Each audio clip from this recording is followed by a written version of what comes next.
नमस्कार जय जगन्नाथ। आम देश एक पवित्र देश। आम देश रे कहीं केते जन निजे निजर छाप छाड़ी जाइछन्ति जे आज जाए से छाप आम समस्तंकर मनरे रही जाइछि। जेमिति कि इंग्रेज माने केते कोन छाप छाड़ी जाइछन्ति काहेकि ना सेमानकर छाप आज जाए आम पछरे चली आछि। जदि कहिबी मु धर्म को लेकिन ता ऊपर मध्य छाप लगी। जदि कहिबी मु देशर शासन को लेकिन ता ऊपर भी छाप लगी।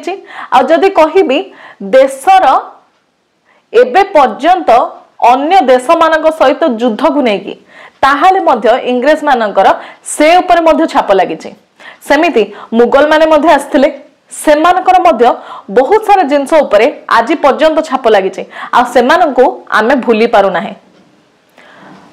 पॉजिटिव दृष्टि नुह नेगेटिव दृष्टि कहीं आमर ह्यूमन साइकोलॉजी मध्य एया कहूची मनीष जल्दी अट्रैक्ट हुए खराब जिनस आड़ को भल जिनस आड़ को नुह। अच्छा ये जो खराब भल रू गोटे कथा मन पड़ला जो धर्म कथा नहीं कि आमे जो कहूचे से धर्म रे आमर जदि हिंदू धर्म कथा नहीं कि आमे जदि डिस्कशन करिबा ता माने हिंदू धर्म रे आम हिंदुस्तान बा आम देश भारत केमिति आज पर्यंत सर्वाइव करिछि आ हिंदुइज्म को नहीं कि केमिति भारत रे चली आसी आ कोठु चली आसी ए सब विषय रे आमे समस्त जदि टिके जानिबा ताल तो बहुत भल लागिवो ना। अच्छा आमे तो सबुळे आपण जानिथेबे आम नृपद लॉ क्लास रो यूट्यूब चैनल माध्यम रे आमे सबुळे लॉ विषय डिस्कशन करचो ताले हठात ए धर्म विषय नेकी काहेकि आमे जो मान समस्त जानि छंती सेमानकर जानिबा नजर रे हिंदू मानकर मध्य स्वतंत्र भाबरे गोटे लॉ अछि जोडा को आमे हिंदू लॉ बोली कहूचे। किंतु केबे मध्य आमे चिंता करिया पई चेष्टा भी करि नाही ए जो हिंदू धर्म रो ओरिजिन कोठु आसला माने हिंदू धर्मर आरंभ कोठु हेइतिला केमिति आमर सब वेदास उपनिषद पुराण ए सब जिंस हमको प्रभावित करके आज पर्यंत रखिछि जहा द्वारा कि आमे मेजॉरिटी हिसाब रे हिंदुइज्म को सेलिब्रेशन करूचे। ताले चलंतु आजिर वीडियो माध्यम रे आमे हिंदुइज्म कोन हिंदू माने केमिति निजर ओरिजिन आ आज पर्यंत केमिति ए कल्चर को बा हिंदुइज्म को आमे केमिति सेलिब्रेट करछे से विषय ने कि गोटे छोटिया झलक माध्यम रे जानिबा। आ वीडियो रो एंड रे आ गोटे कथा मध्ये कहबी से ऊपर मध्ये समस्त ध्यान देबे। ताल चलंतु प्रथमे जानिबा हिंदुइज्म कोन आ लास्ट को कहबी को जिंस ऊपर मु फोकस करिया पई कहूचे। हिंदुत्व एक इतिहास। हिंदू धर्म एक एमिति परंपरा जहाँ भारत उपमहाद्वीप रे जन्म नेला एवं एहाको एक परंपरा रूप में ग्रहण करागला। यह केवल एक संस्कृति किंबा परंपरा नुहे, यह एक भारतीयर परिचय। किंतु विडंबना है जे निजको हिंदू कहूवा लोक प्रकृत में यार उत्पत्ति जानते ना। कई कई यह परंपरा कहती आउ कई कई यह एक जीवनशैली। किंतु यार प्रकृत अर्थ कौन ताहले चलतु जानिबा यार प्रकृत अर्थ एवं उत्पत्ति। यह एक धर्मरू आरंभ हो एक जीवनशैली परिवर्तन होइछि। हिंदू धर्म दुनियार सबुठ पुराणा धर्म बोली प्रतिपादित हुए किंतु यार केबे उत्पत्ति है तार कौन से प्रकार सिद्ध उत्तर नहीं। किंतु मानि निया जाए कि यह 4000 वर्ष पुराणा अटे। आज दुनियार प्रति कोण अनुकोण रे हिंदू धर्म को पालन करथुवा लोक बसवास करती जो 90% लोक भारतीय अटंती। अनुसरण करुवा लोकों मध्यरु 900 मिलियन लोक हिंदुत्व ख्रीस्टियान एवं इस्लाम धर्मर अटंती एवं संस्कृत भाषा मध्य एहा द्वारा अंगांगी भावे जड़ित अटे। यह प्रमुख भूमिका ग्रहण करछि हिंदू धर्मर प्रचार एवं प्रसार पाई। यह मध्य ग्रहण करा जाय कि प्रोटो इंडो आर्यन एवं प्रोटो इंडो यूरोपियन भाषा संस्कृत भाषार प्रगतिशील होइछि। तेबे चलंतु जानिबा हिंदू भाषार उत्पत्ति।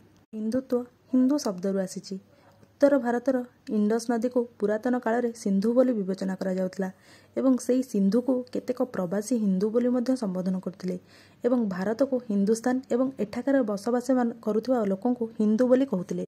हिंदू शब्द प्रथम थर पई 600 ख्रीष्टपूर्व रे प्रवासी माने व्यवहार करथिले। सेही समय रे एही शब्द संस्कृति अपेक्षा एक भौगोलिक उपस्थापनार स्वर संचार करथिला एवं परवर्ती मुहूर्त रे एहा एक परंपरा एवं संस्कृतिर व्यवहार को परिवेषण करले। परवर्ती समय रे एही शब्द हिंदुइज्म 700 सेंचुरी रे एक Chinese book record of the western region by Xuanzang रे मिलला। କିନ୍ତୁ ଏହା ମଧ୍ୟ କୁହାଯାଏ କି ଏହି ଶବ୍ଦ ହିନ୍ଦୁଇଜିମ୍ ଏତେ ମଧ୍ୟ ପୁରୁଣା ନୁହେଁ। ଏହାକୁ 1816ରୁ 17ରେ ରାଜା ରାମମୋହନ ରାୟ କହିବା ଆରମ୍ଭ କରିଥିଲେ। ଏହାପରେ 1830 ମସିହା ବେଳକୁ ଇଂରେଜମାନେ ସେମାନଙ୍କର କାୟ ବିସ୍ତାର କରିବା ପାଇଁ ଏହି ଶବ୍ଦକୁ ନିଜକୁ ଭିନ୍ନରେ ଦର୍ଶାଇବା ପାଇଁ ବ୍ୟବହାର କରିଥିଲେ। ହିନ୍ଦୁ ଧର୍ମ ଏକ ବହୁତ ପୁରାତନ ଧର୍ମ ଅଟେ। ଖ୍ରୀଷ୍ଟିଆନ ଏବଂ ଇସଲାମ ଧର୍ମ ପରି ଏହାର କୌଣସି ଜଣେ ବ୍ୟକ୍ତି ପ୍ରତିଷ୍ଠାତା ନୁହନ୍ତି।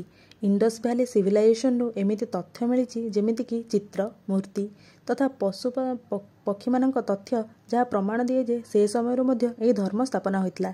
କିନ୍ତୁ ସମ୍ପୂର୍ଣ୍ଣ ଭାବରେ ହିନ୍ଦୁ ଧର୍ମ ବୈଦିକ ଯୁଗରୁ ଆରମ୍ଭ ହୋଇଥିଲା ଏବଂ ସେ ସମୟରେ ବେଦର ସୃଷ୍ଟି ହୋଇଥିଲା ଏବଂ ବେଦର ପ୍ରମାଣ ମଧ୍ୟ ମିଳିଥିଲା।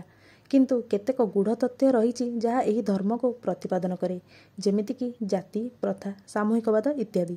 ଏହାଛଡ଼ା ହିନ୍ଦୁମାନଙ୍କର ବ୍ରାହ୍ମଣ, ପୁନର୍ଜନ୍ମ, ଆତ୍ମା, କର୍ମ ଏବଂ ମୋକ୍ଷ ଉପରେ ମଧ୍ୟ ବିଶ୍ୱାସ ରହିଛି। ଏହା କୁହାଯାଏ ଯେ ପ୍ରତ୍ୟେକ ଜୀବନ୍ତ ପଦାର୍ଥ ଭିତରେ ଏକ ଆତ୍ମା ବିଦ୍ୟମାନ, ଯାହା ଈଶ୍ୱରଙ୍କର ଏକ ଅଂଶ। ସେହିପରି ଭାବରେ କର୍ମ ମଧ୍ୟ ଆଉ ଏକ ଉପାଦାନ, ଯାହା ପ୍ରତ୍ୟେକ ବ୍ୟକ୍ତିର ଜୀବନ ତାର ବର୍ତ୍ତମାନ ଏବଂ ଭବିଷ୍ୟତର କର୍ମ ଉପରେ ନିର୍ଭର କରେ। ଏହା ବ୍ୟତୀତ ହିନ୍ଦୁ ଧର୍ମ ଜୀବନର ଲକ୍ଷ୍ୟ ବୋଲି 4ଟି ଜିନିଷ ଉପରେ ଗୁରୁତ୍ୱ ଦିଏ, ଯାହା ହେଉଛି ଧର୍ମ, ଅର୍ଥ, କାମ ଏବଂ ମୋକ୍ଷ। ଯେତେବେଳେ ଏକ ମନୁଷ୍ୟ କିମ୍ବା ଜୀବିତ ପ୍ରାଣୀର ମୃତ୍ୟୁ ହୁଏ, ତାହାର ଆତ୍ମା ପରମାତ୍ମାଙ୍କ ପାଖରେ ଲୀନ ହୋଇଯାଏ। ସେତେବେଳେ ମୋକ୍ଷ ପ୍ରାପ୍ତି ହୁଏ। ଏହା ବ୍ୟତୀତ ଯୋଗ ମଧ୍ୟ ଆଉ ଏକ ଉପାଦାନ। 2015 ମସିହାଠାରୁ ଜୁନ୍ 21କୁ ଆନ୍ତର୍ଜାତୀୟ ବିଶ୍ୱ ଯୋଗ ଦିବସ ରୂପେ ପାଳନ କରାଯାଏ। ଏହାଦ୍ୱାରା ମଣିଷର ପାର୍ଥିବ, ମାନସିକ ତଥା ଭୌତିକ ଉନ୍ନତି ହୋଇଥାଏ। ହିନ୍ଦୁ ଧର୍ମରେ ଲୋକମାନେ ବ୍ରାହ୍ମଣ ତଥା ସର୍ବଶକ୍ତିମାନଙ୍କୁ ବିଶ୍ୱାସ କରନ୍ତି। ସେମାନେ ଭାବନ୍ତି ଈଶ୍ୱର ହେଉଛନ୍ତି ନିରାକାର ଏବଂ ସର୍ବବିଦ୍ୟମାନ। ଈଶ୍ୱରଙ୍କର ବିଭିନ୍ନ ରୂପ ହୋଇପାରେ, କିନ୍ତୁ ସେ ଏକ ଏବଂ ଅନନ୍ତ। ହିନ୍ଦୁମାନେ ପ୍ରକୃତି ଏବଂ ପଶୁକୁ ମଧ୍ୟ ପୂଜା କରନ୍ତି।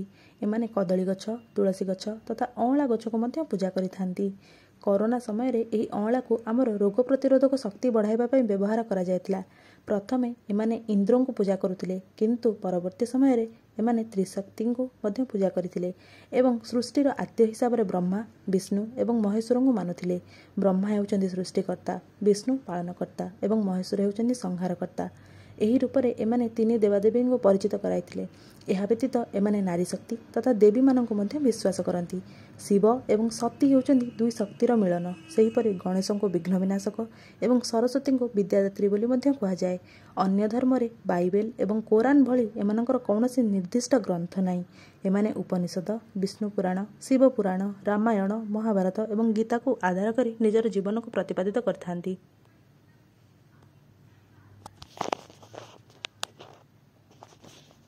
ହିନ୍ଦୁମାନଙ୍କ ମଧ୍ୟରେ ମଧ୍ୟ ବିଭିନ୍ନ ପ୍ରକାରର ସମ୍ପ୍ରଦାୟ ଦେଖିବାକୁ ମିଳେ, ଯେମିତିକି ବୈଷ୍ଣବ, ଶୈବ ଏବଂ ଶାକ୍ତ ସମର୍ଥ। ବୈଷ୍ଣବ ବିଷ୍ଣୁଙ୍କ ଉପାସକ, ଶୈବ ଶିବଙ୍କ ଉପାସକ, ଶାକ୍ତ ହେଉଛନ୍ତି ଶକ୍ତିଙ୍କ ଉପାସକ ଏବଂ ସମର୍ଥରେ 5 ଜଣ ଗୁରୁଙ୍କୁ ମାନି ପୂଜା କରାଯାଇଥାଏ। ଏହାଛଡ଼ା ବହୁତ ସମ୍ପ୍ରଦାୟ ମଧ୍ୟ ଅଛନ୍ତି, କିନ୍ତୁ ଏମାନେ ଅହିଂସାର ସହିତ ସମସ୍ତଙ୍କୁ ସମନ୍ୱୟ କରାନ୍ତି। ହିନ୍ଦୁ ଧର୍ମର ଅନ୍ୟ ଏକ ବିଶେଷତ୍ୱ ହେଉଛି ସହନଶୀଳତା। ଏମାନେ ଅନ୍ୟମାନଙ୍କୁ ଏକ ଦୃଷ୍ଟିରେ ହିଁ ଗୁରୁତ୍ୱ ଦିଅନ୍ତି। ସହନଶୀଳତା ହେଉଛି ଅନେକ ଆଶ୍ଚର୍ଯ୍ୟ ମଧ୍ୟରୁ ହିନ୍ଦୁମାନଙ୍କର ଅନ୍ୟ ଏକ ଆଶ୍ଚର୍ଯ୍ୟ। ହିନ୍ଦୁ ଧର୍ମକୁ ଅନ୍ୟ ଏକ ଦୃଷ୍ଟିକୋଣରୁ 4ଟି ବର୍ଣ୍ଣରେ ବିଭକ୍ତ କରାଯାଇଛି: ବ୍ରାହ୍ମଣ, କ୍ଷତ୍ରିୟ, ବୈଶ୍ୟ ଏବଂ ଶୂଦ୍ର। ଏହି 4ଟି ଶ୍ରେଣୀକୁ କାମ ଅନୁସାରେ ବିଭକ୍ତ କରାଯାଇଛି। ଧର୍ମ ଏବଂ ଶାସ୍ତ୍ରରେ ଜ୍ଞାନ ରଖୁଥିବା ଲୋକଙ୍କୁ ବ୍ରାହ୍ମଣ, ଯୁଦ୍ଧରେ ଜ୍ଞାନ ରଖୁଥିବା ଲୋକଙ୍କୁ କ୍ଷତ୍ରିୟ, ଜ୍ଞାନୀ ଲୋକମାନଙ୍କୁ ବୈଶ୍ୟ ଏବଂ ଶ୍ରମିକ ଶ୍ରେଣୀର ଲୋକଙ୍କୁ ଶୂଦ୍ର ବୋଲି କୁହାଯାଏ। ପରବର୍ତ୍ତୀ ସମୟରେ ଏହି ସାମାଜିକ ଜାତିପ୍ରଥା ତଥା ବର୍ଣ୍ଣ ବୈଷମ୍ୟ ପାଇଁ ପକ୍ଷପାତିତା ଆରମ୍ଭ ହୋଇଥିଲା ଏବଂ ଲୋକମାନଙ୍କୁ ସାମାଜିକ ଅସମାନତାର ସମ୍ମୁଖୀନ ହେବାକୁ ପଡ଼ିଥିଲା। ସେଥିପାଇଁ 6th ସେଞ୍ଚୁରୀରେ ବୌଦ୍ଧ ଧର୍ମ ଏବଂ ଜୈନ ଧର୍ମର ପ୍ରଚାର ହୋଇଥିଲା, ଯାହାଦ୍ୱାରା ହିନ୍ଦୁ ଧର୍ମର ଦବଦବା କମିଯାଇଥିଲା। କିନ୍ତୁ ପରବର୍ତ୍ତୀ ମୁହୂର୍ତ୍ତରେ ଏହାର ପୁନରୁଦ୍ଧାର ହୋଇଥିଲା। ଏହାପରେ ଆଲଭାର୍ସ ଏବଂ ନାୟାକମାନଙ୍କର ଦ୍ୱାରା ଆଦୃତ କରାଯାଇଥିଲା। ପରବର୍ତ୍ତୀ ସମୟରେ ନାଗା ସଂସ୍କୃତି ଏବଂ ଜଗନ୍ନାଥ ସଂସ୍କୃତି ଦ୍ୱାରା ଉଦ୍ଧାର କରାଯାଇଥିଲା। ପରେ ବୁଦ୍ଧଙ୍କୁ ମଧ୍ୟ ବିଷ୍ଣୁଙ୍କ ଅବତାର ବୋଲି ମାନି ନିଆଯାଇଥିଲା। 8th ସେଞ୍ଚୁରୀରେ ଆଦି ଶଙ୍କରାଚାର୍ଯ୍ୟ ସାରା ଭାରତ ଭ୍ରମଣ କରି ହିନ୍ଦୁ ଧର୍ମର ପ୍ରଚାର ଏବଂ ପ୍ରସାର କରିଥିଲେ। ଏହାଦ୍ୱାରା ସେ ଧାମ ଯଥା ଶୃଙ୍ଗେରୀରେ ଦ୍ୱାରକା ପୀଠ, ଦ୍ୱାରକାରେ କାଳିକା ପୀଠ, ବଦ୍ରିକାଶ୍ରମରେ ଜ୍ୟୋତିର୍ପୀଠ ଏବଂ ପୁରୀରେ ଗୋବର୍ଦ୍ଧନ ପୀଠର ଅବଚେତନ କରାଇଥିଲେ। ଆଦି ଶଙ୍କରାଚାର୍ଯ୍ୟ 5 ଜଣ ଦେବାଦେବୀ ତଥା ଗଣେଶ, ଶିବ, ବିଷ୍ଣୁ, ସୂର୍ଯ୍ୟ ଏବଂ ଦେବୀଙ୍କର ପୂଜା କରୁଥିଲେ। ଏହାଛଡ଼ା ସେ ଅନେକ ବେଦ, ବେଦାନ୍ତ ଏବଂ ଉପନିଷଦ ମଧ୍ୟ ରଚନା କରିଥିଲେ। ଶଙ୍କରାଚାର୍ଯ୍ୟଙ୍କ ପରେ ରାମାନୁଜ ଏବଂ ମାଧବାଚାର୍ଯ୍ୟ ମଧ୍ୟ ହିନ୍ଦୁ ଧର୍ମକୁ ଆଗକୁ ନେବାକୁ ଶତ ଚେଷ୍ଟା କରିଥିଲେ। ଏହାପରେ ଯେତେବେଳେ ମଧ୍ୟବର୍ତ୍ତୀ ସମୟରେ ମୁସଲମାନମାନେ ହିନ୍ଦୁ ଧର୍ମକୁ ଲୁପ୍ତ କରିବାକୁ ଚେଷ୍ଟା କରିଥିଲେ, ସେତେବେଳେ ମଧ୍ୟ ସେମାନେ ବହୁତ ଅବରୋଧ କରିଥିଲେ। एबे आधुनिक जुगरे राजा राममोहन राय, स्वामी दयानंद सरस्वती, स्वामी विवेकानंद हिंदू धर्मर महानता को पुनरुद्धार करथिले। 19 सेंचुरी रे ख्रिस्टियन मिशनारी गुड़िक मध्य हिंदू मानक धर्म परिवर्तन करबा पई शत चेष्टा करथिले, हेले सेतरे सेमाने बहु मात्रा रे सफल होई नथिले, जहा आफ्रिका रे सेमाने होइथिले। स्वामी विवेकानंद 1983 रे शिकागो सम्मेलन रे मध्य हिंदुत्व एवं हिंदू धर्म को प्रचार करथिले। एथिरे एक पत्रिका रे ख्रिस्टियन मानकर प्रवेश एवं धर्म प्रसार को मध्य निंदा करा जायतला। हिंदू धर्म सबुबेले प्रगतिशील रही आसी एवं अथर्व वेदरे मध्य हिंदू धर्म को प्रगतिशीलता विषय रे विश्लेषण करा जायछि। विविधता हेउछि हिंदू धर्मर आउ एक फर्द। विविधता भितर एकता ही हिंदू धर्मर महानता। जाति, धर्म, वर्ण निर्विशेष रे आमे समस्ते हिंदू। यह ही हिंदू धर्म को विश्लेषण करे। सारा संसार एक कुटुंब तथा परिवार सदृश।